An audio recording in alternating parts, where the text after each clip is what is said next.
In this video, let us discuss the for loop. For loop is used to iterate over a sequence.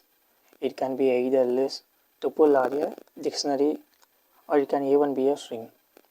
Iterating means we going through each element one by one, and for each element of the loop, it will execute certain number of statements. As you can see, this is the flowchart of the for loop. For example, we have a list of 5 items here. First, it will pick the first item from the list. This is the first step here, item from sequence. We are taking a first item from the list. Then it executes certain number of statements for that element.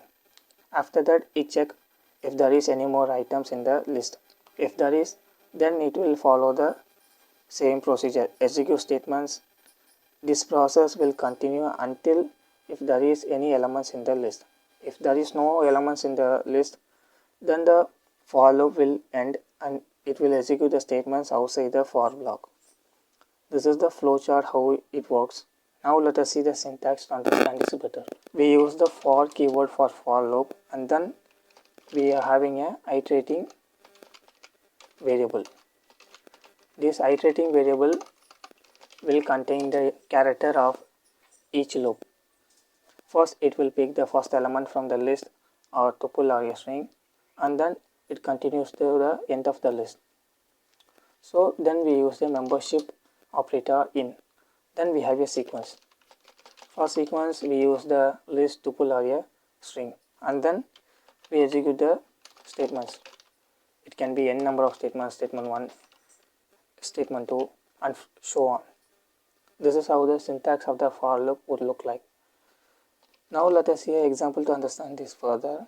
Suppose we have a string here that is a equal to hello. Let us see how to use a for loop to print the individual characters from this string. For I in, then we use the sequence. For this sequence we use the string, so a. This I variable will contain the character each loop. For example, this I variable will contain h for the first loop, and then e, and so on until the end of this string. Inside the for loop, we will just print the I. So if you save this and run it now, as you can see, first it starts from h, then e, and it all goes to the o.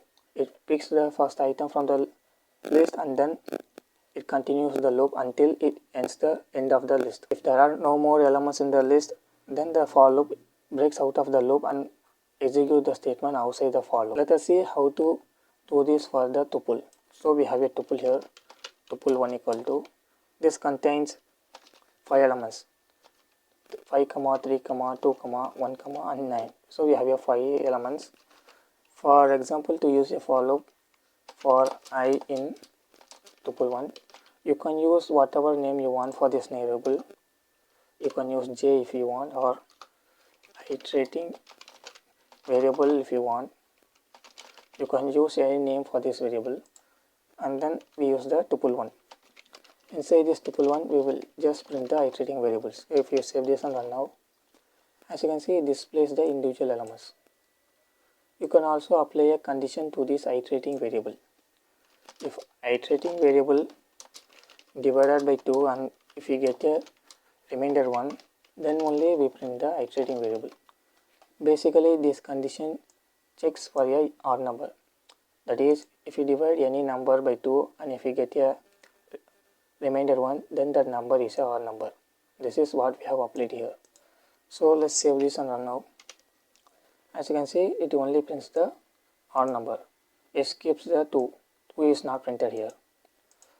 So let us see how to do this same for the list. So we have a list equal to, we have 4 elements now, 2, 4, 5, 10. So let us use the same syntax for I in list 1, and then you can print I to display all the elements, or you can apply a certain condition. If I divided by 2 and if we get a remainder 0, then that number is a even number. So let's print our I. So if you save this and run now, you will get all the even numbers. Now let us discuss the range function. Range function is frequently used along with the for loop. So basically the usage of range function is, it gives us a sequence of numbers from a start index to the end index. The syntax of range function would look something like this. First you will mention the start index, then we have the end index, then we have the step. You can mention step or it is a optional, you can provide or not. So let's comment this.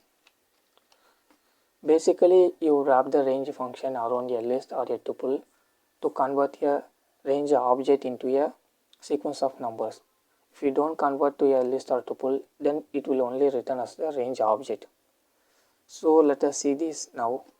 I equal to range of 1, 50.